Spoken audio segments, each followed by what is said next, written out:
Welcome to Influential Entrepreneurs, bringing you interviews with elite business leaders and experts, sharing tips and strategies for elevating your business to the next level. Here's your host, Mike Saunders.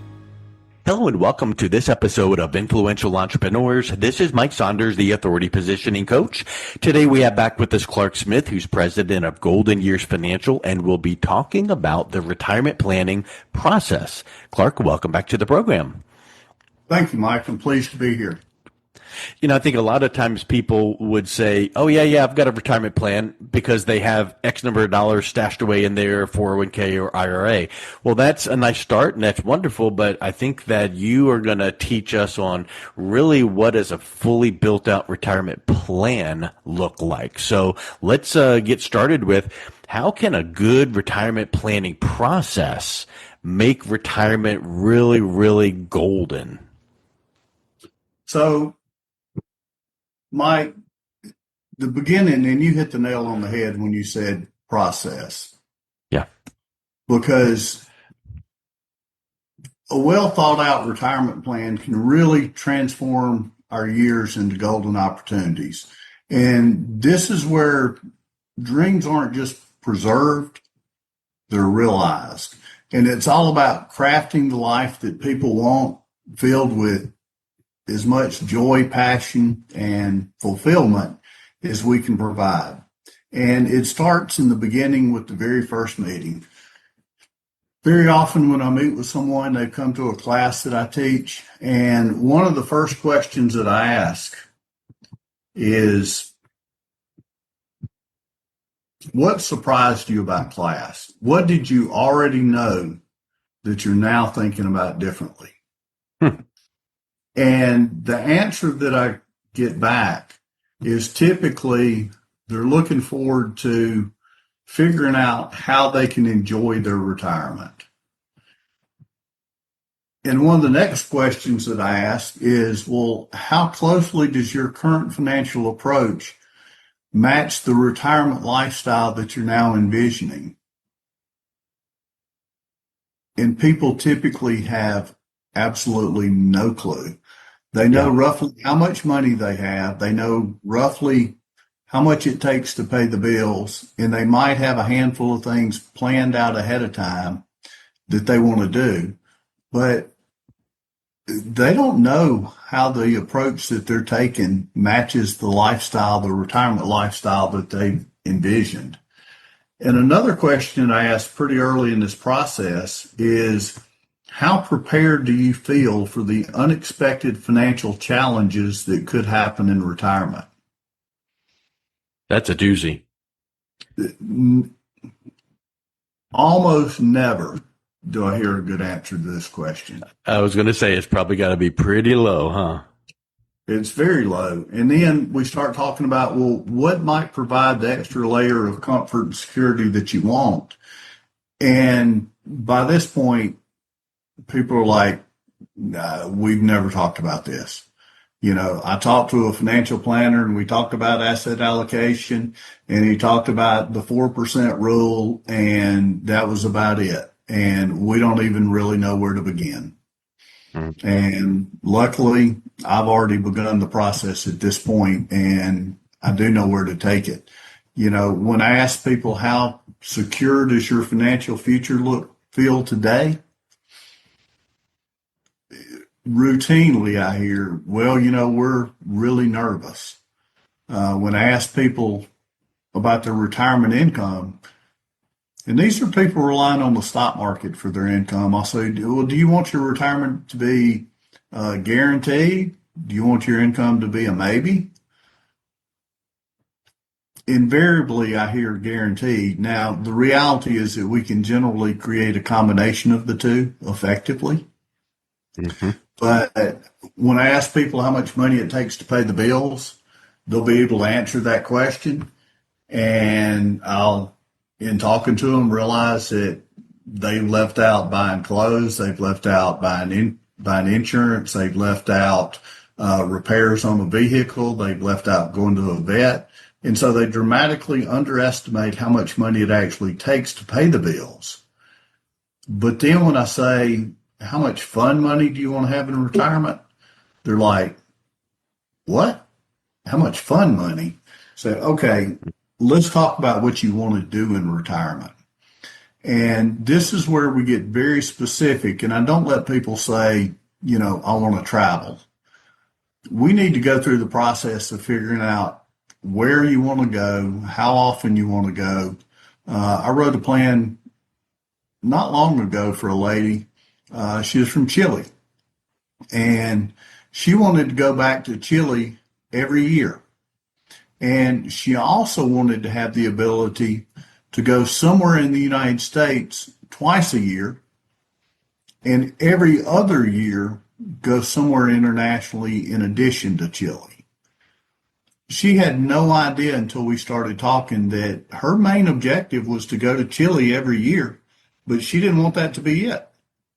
She really wanted to go somewhere internationally every year, in addition to going to Chile every year.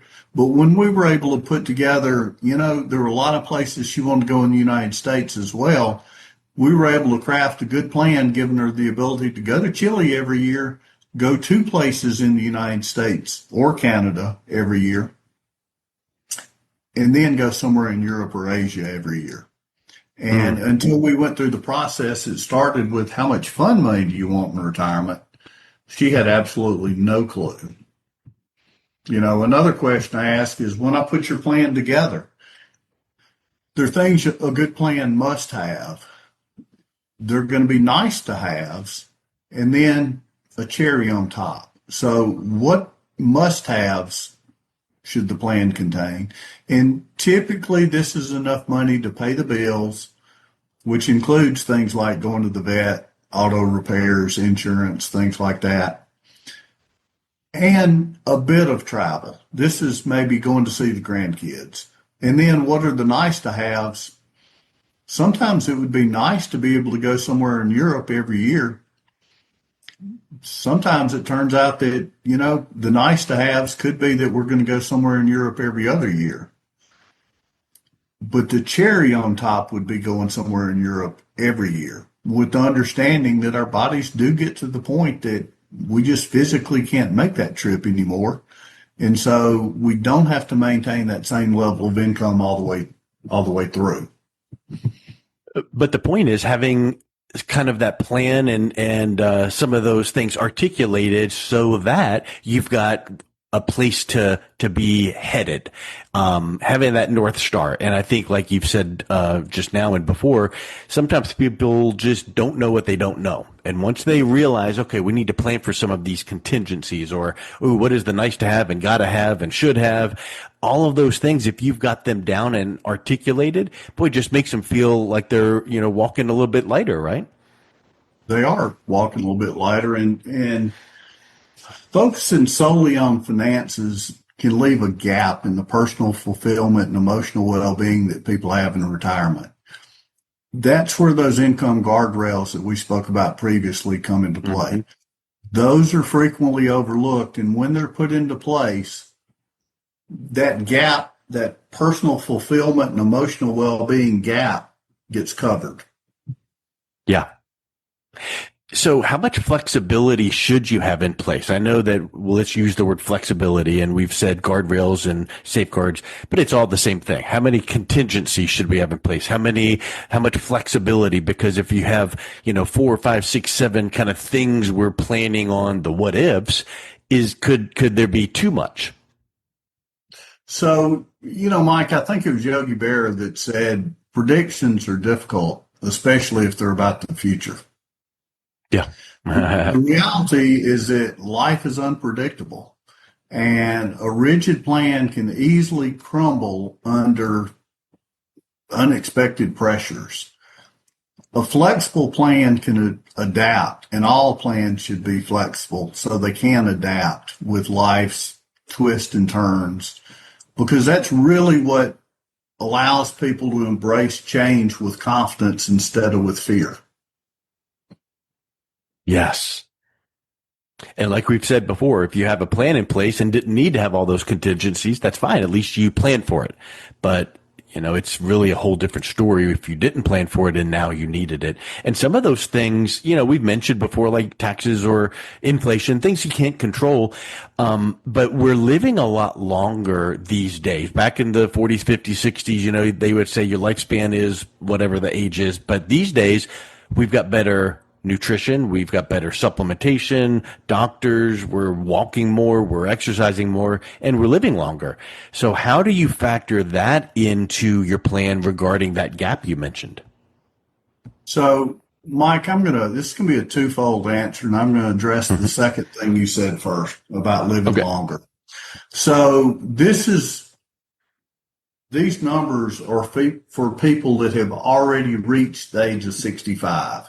And so these aren't life expectancy of somebody born today, because these numbers cut out all the people that pass away before the age of 65.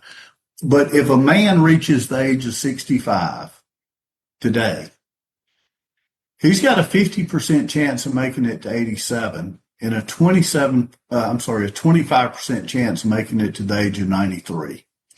And because women live longer than men, and I'm not going to speculate on why, but for a woman that's already reached the age of 65, she's got a 50% chance of making it to age 90 and a 25% chance of making it to 96. And because it takes longer for two people to die than it does just one, because we don't know who's going to die first, a 65-year-old couple has a 50% chance of one partner making it to 94 and a 25% chance of one partner making it to 98. I think I mentioned on a previous podcast that my grandmother was still living at home by herself when she was 102. And so we're living longer continuously. And one thing that good plans have got to have in place is, we determine in the planning process, we determine where we are today and what we want to accomplish in retirement. And then we pick a way to get from here to there, if you will. But that plan has to have contingencies in place ahead of time, so we know exactly what we're going to do when the stock market crashes, or when inflation rears its head, or if income is higher or lower than expected, if interest rates are higher or lower than expected. What are we going to do when there's the death of a spouse? Yeah. A lot of people don't realize it, but as far as taxes are concerned, income may not necessarily go down a tremendous amount when there's the death of a spouse. The lower of the two Social Securities is going to go away, but often that's the only income that goes away when there's the death of a spouse. But now you've got the remaining partner filing a single tax return instead of filing a joint tax return. Yeah. So good plans have contingencies in place ahead of time so that we know exactly what we're going to do when these bad things happen. 100%. I think that it just makes so much sense. And like you said about women living longer, who knows why, but statistically, that's the case. And if that's the case, okay. And statistically, a huge percentage of us will need some type of long-term care, whether it's full long-term care with mental dementia type care, or just, some extra help that way. But those are the kinds of things that can really punch a big hole in that bucket of financial, your financial, letting the financial water out. So having some of those guardrails in place to make sure that things are covered is super, super important. What are some of the things that you're recommending your clients to consider to make sure that they've got some of those things covered? Well, you mentioned long-term care specifically, so I'll address that one specifically. For prior generations, when most people think of long-term care, they think nursing home. Yeah. But our generation's got more options. Our generation has assisted living facilities. We've got home health aid services. And there's also a concept now of adult daycare. So in the state of Mississippi, where I am, a private room in a nursing home averages $118,000 a year. Wow. Now, a semi-private room averages $115,000. Luckily, assisted living and home health aid services are a lot less. Those are around $55,000 a year, and adult daycare is around $30,000 a year. There are really three good ways to cover these contingencies. The first is a self-funded insurance plan. This is what we refer to as self-insuring. Now, it's not enough to just say I'm self-insuring. We've got to know exactly where the money's coming from so that we can rely on it if we need long-term care. Everybody's familiar with traditional long-term care insurance. It's typically very expensive. And there's another type plan. There's a life long-term combo plan that falls under Internal Revenue Code 7702. And these plans are often much more affordable.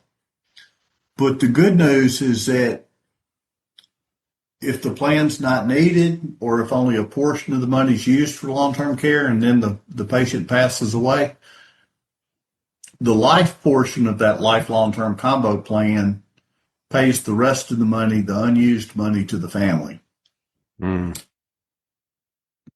That's a huge point you're making, and we don't want to get into the weeds, but if you had, auto insurance and you didn't get in a wreck last year, you're not going to get your premiums back. But if you had long-term care, some of those policies, if you didn't need the long-term care, those premiums are just gone. But like you're describing there are some of options available where it's there if you need it, but it's not lost on premium. So that's a really great point. Yes, and it's always good to give ourselves the most options possible. Yes. Yeah, that's huge. It also makes me think of something too. I know that there's a lot of times that people go, oh, I just need to check the box. Do I have a will? Yes or no? Well, is it written the right way? Is it, all of those things? Well, same with a retirement plan. Do I have a retirement plan? Yes or no? Well, if it's yes, is it ever done, or is it an ongoing process and you're always tweaking and fine tuning, or things like that? Meaning, do you recommend that your clients come in and see you every quarter, every 6 months, every year, just to make sure that plan is doing what it needs to be doing? So my recommendation and what I ask and reality are two different things. My ask is that we get together every quarter. Reality is that people are very good, usually in the very beginning of writing and implementing a plan for somebody. They're good about coming in every quarter for 6 or 9 months. And after that, they're like, yeah, we don't need to go over this anymore. And that's fine. What's imperative, though, in my opinion, is that I'm informed when changes are made. These are financial changes. It could be that they had to pay out a lot more money than expected. They got some type inheritance, some type windfall. They've had changes in their health situation, changes in their family situation. Maybe a family member has moved back in with them. Maybe a family member has lost their job and they're having to support them. Any kind of changes that occur in their financial or health situation are things that I need to know about so I can build it into their plan, because, the review process is kind of akin to regularly tuning an instrument to ensure that it plays in harmony. And for a plan to be followed through the rest of life, it's got to stay in harmony with the way life is going. And regular reviews ensure alignment with evolving goals, evolving circumstances. In fact, the review process can actually turn potential discord into a symphony of satisfaction and peace, because it lets the planner know when adjustments need to be made. And it gives the client a good working knowledge of any spending changes that need to be implemented. And very often it allows people to do a lot more than they would have otherwise. I mean, if I want to see people, if I see people every 6 months, for instance, I may be able to recognize, there's a decline in mobility that a spouse that's around them every day can't recognize or doesn't want to recognize. And I might be able to say, and this is one of those conversations that, it can feel a little uncomfortable, but you've got to have the fortitude to have these uncomfortable conversations sometimes and say, Mary, John, it appears that your mobility is starting to slip. And we've got quite a number of things on your list left to do. What do you say we prioritize these things and start getting some of this stuff done? I like that you framed it that way, because it's not like when we need to make a change, oops, we set the plan up wrong to begin with. No, it just means that what we knew when we did this plan was exactly right for what you needed then. But because of some external things, maybe inflation changed, maybe tax has changed, maybe your lifestyle's changed. All of those things can make it necessary to reevaluate specific nuances of the plan, not scrap it and start over, but there's always those things that need to be just checked on and make sure that we're, going the right direction. I think that makes so much sense. A plan can be static if life is static. And we know that's not the case.